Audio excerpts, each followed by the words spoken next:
अस्सलाम वालेकुम दोस्तों, मैं हूं शाहिद खान और आपको वेलकम करता हूं अपने यूट्यूब चैनल एक टॉक्स में।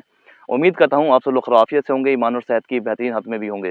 दोस्तों, आज वक्त मैं मौजूद हूं अपने ग्राउंड फील्ड पे, खेत में, और मैंने यहाँ पे बात नोट की है जो मैं आपको शेयर भी करना चाहता हूँ। बल्कि मैं चाहता हूँ कि आप लोग भी इसके ऊपर जो है अपना ध्यान दें, और ख़ासकर जो हमारे हजरात हैं वो भी इस पर खासकर ध्यान दें, जो ज़्यादातर राशन का ताल्लुक नहीं है लेकिन वो देहातों में जाते हैं किसी न किसी काम के सिलसिले में। उन सब लोगों के लिए है ये, शहरी और देहात दोनों के अफराद के लिए मेरी आज की वीडियो है।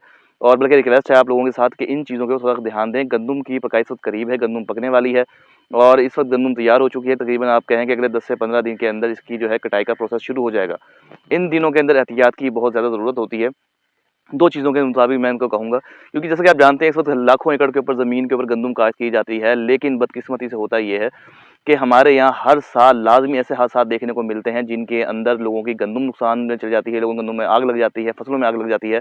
इसकी बुनियादी वजूहात क्या क्या हैं और इनके ऊपर हम कैसे ओवरकम कर सकते हैं, इनके ऊपर हम कैसे आप कह सकते हैं कि अपना कंट्रोल कर सकते हैं, इनको काबू में ला सकते हैं और नुकसान से बचा जा सकता है।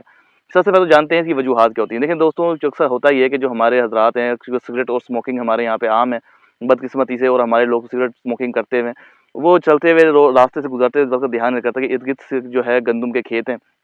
गंदम पकने के बाद, खुश्क होने के बाद एक अपने आप में बारूद का ढेर बन चुकी होती है, और वो वही सिगरेट या जो उनके हाथ में आप कह लें कि अलाव होता है जलाने की, सिगरेट की माचिस की तीली होती है, उसे सिगरेट सुलगाने के बाद या सिगरेट को इस्तेमाल में लाने के बाद, मुकम्मल करने के बाद उसको साइड पे फेंक देते हैं।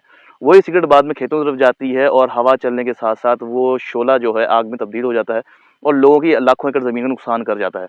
दूसरी जो सबसे एक बड़ी बुनियादी वजह होती है, सर मेरे पीछे देख रहे हैं यहाँ ट्रांसफार्मर है हमारा।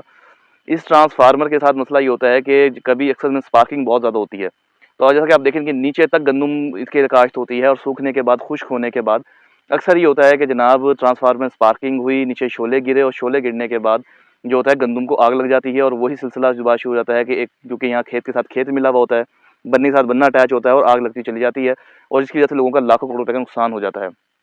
इन सूरत हाल में हमें ये करना चाहिए तो रात चलते लोग जो हैं वो अपना एहतियात करें और इस तरह की जो है मकाना हरकतों से बाज आएँ, और कोशिश करें कि इस तरह की बेवकूफ़ी ना करें। ख़ासकर इन दिनों में तो बहुत ज़्यादा कंट्रोल करें। और दूसरी बात ये, जिनके हज़रात के ट्रांसफार्मर हैं उनको भी चाहिए कि वो अपने ट्रांसफार्मर के साथ से 10 बाय 10 के एरिया के अंदर गंदम को कटवा के छोड़ दें। तो ये जी, और दूसरी बात ये मैं बताता चलूँ कि जो आपके इर्द-गिर्द अगर खुदा न खास्ता इन सूरत हाल में के अंदर कंट्रोल ना भी कर पाएँ तो क्या हाल है? जनाब ये अब हमारे खाले हैं, अब मैंने इनको ट्यूबवेल चलवा के भरवा देना है।